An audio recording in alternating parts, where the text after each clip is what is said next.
上一期版本更新视频，我们简单讨论了一下卡牌，大家反馈卡牌的科技枪很重要，需要知道科技枪绑定的情况下，两件装备组合是谁更好。这期视频我们分为4个板块内容，分别是科技枪出装、青龙刀出装、光明装备强度、奥恩装备强度。省流结论是，青龙刀与科技枪是2个不同流派的出装，尽量不要混搭。科技枪流派是羊刀加大天使或者帽子，青龙刀流派是纳什加鬼书或者帽子。大数据展示，自从卡牌加强之后，两星卡牌平均名次从 4.63 上升到了 4.12。3件装备的地位出现了明显下降，分别是青龙刀、电刀、红 buff；4件装备出现了明显上升，分别是羊刀、科技枪、纳什、鬼书。关注重点自然是青龙刀。作为上版本绝对的核心装，在卡牌没有出现蓝条改动的情况下，排名出现了下滑，也是稍微出乎我意料之外。但是青龙刀的下滑幅度也只是刚刚好，所以下一步计算器会重点讨论青龙刀的变化趋势。科技枪作为核心装备讨论时，程序就没有那么富裕了。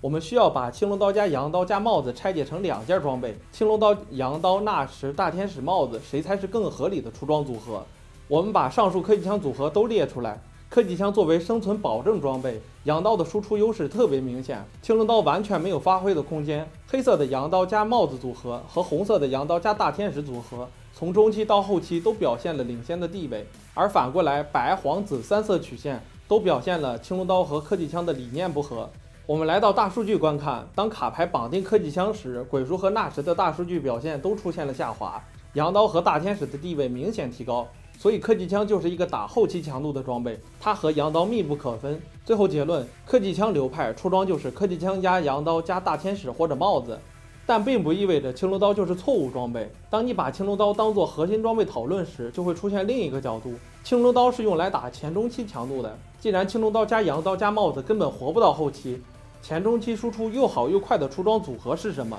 纳什、鬼书、帽子、破防者3项该怎么选？我们把上述青龙刀组合都列出来。青龙刀作为登场率第1装备，它的可取之处就在于与纳什、鬼书的互动。这个出装的组合好处是，双腰带装备在生存方面得到了一定的强化，并且得益于鬼书的加强，可以很好的克制战士回血。我们对比了鬼书、破防、3项这3件腰带装备，可以看到3项比较一般，鬼书输出能和破防者在同一水平线，说明鬼书这个版本是真的强，能做一定做。我们来到大数据观看，当青龙刀绑定卡牌的时候，纳什和鬼书排名遥遥领先。最后结论，青龙刀流派出装就是青龙刀加纳什加鬼书或者破防者。我们在上一期的光明装备篇详细聊了光明红 buff， 我们点破了光明红 buff 的强势来源，就是 3% 的最大生命值百分比真实伤害。作为多目标伤害的卡牌，即使光明红 buff 再次削弱，光明红 buff 依然是卡牌的好装备，但具有 3% 灼烧效果的可不止光明红 buff。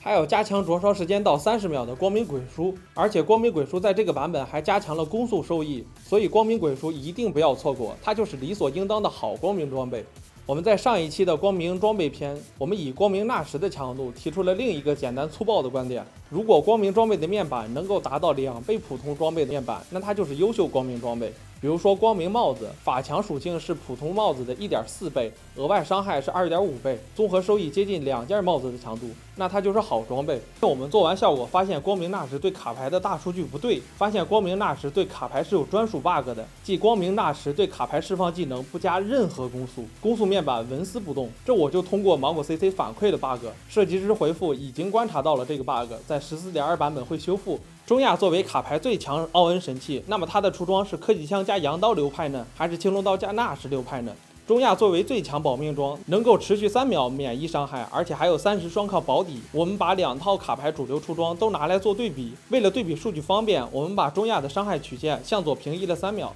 来表达中亚的拖时间属性。可以看到科技枪加中亚的强度很低，不如青龙刀加羊刀输出拉满。所以中亚的出装就应该是青龙刀加羊刀加中亚。最后感谢大家的点赞投币，一键3连，我们下期再见。